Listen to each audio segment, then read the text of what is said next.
Removing zeros and revaluing the Iraqi dinar. Yet another article on removing the zeros.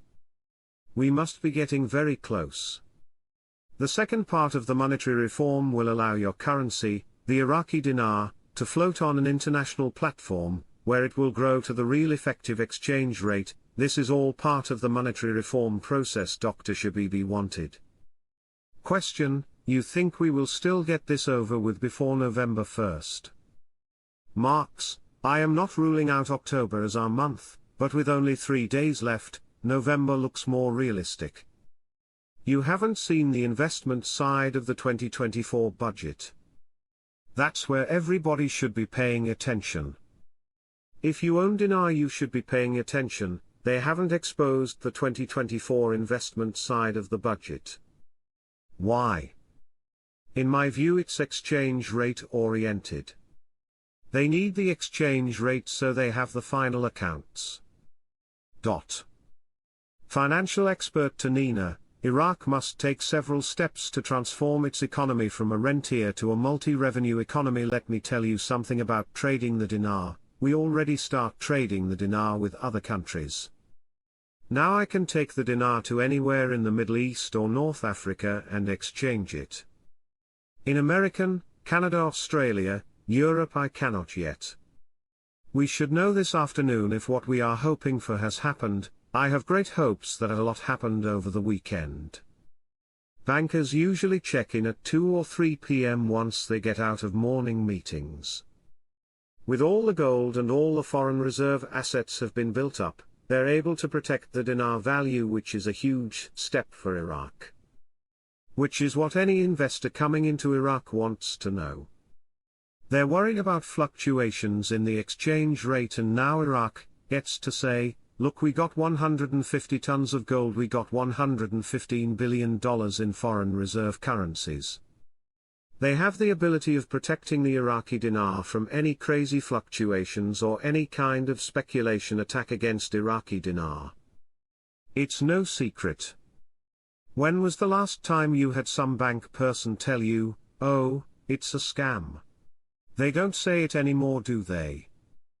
Planning. Census operations will continue for 2 weeks starting from November 20th. Quote, the Ministry of Planning confirmed today, Friday, that the date for conducting the census on November 20th is fixed and unchanged, while it indicated that its operations will continue for 2 weeks until December 3, 2024. Bold step changes the liquidity map in Iraq. Quote, the Central Bank of Iraq decided to reduce the internet rate and activate securities. Analysts expect an increase in reliance on the Iraqi dinar as a base currency. It's expected the activation of a new dinar instrument will contribute to enhancing local liquidity. A base currency is going to make you guys really excited. What is a base currency? Base currency is the first currency in a pair of currencies being traded in the Forex exchange market. The second currency is called the quote or counter currency. They're talking about it's not the US dollar that the base currency. It's going to be the Iraqi dinar. I'm really pumped and excited.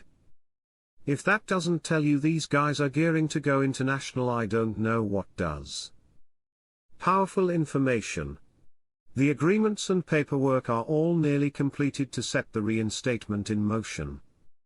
But, we know this is not going to happen until the CBI is ready. The CBI is not ready until they first secure the banks, the stock market, provide security, insurance, and then begin rebuilding the economy. I must mention this too as it is a factor. They will not be ready until the US Treasury and the Federal Reserve gives them the green light. The specialized courses that are being taught to these people to run these exchange centers so that the Iraqi citizens can go and trade in their 3-0 notes, it's done. It's the only reason why they're telling you about it. It's not a secret.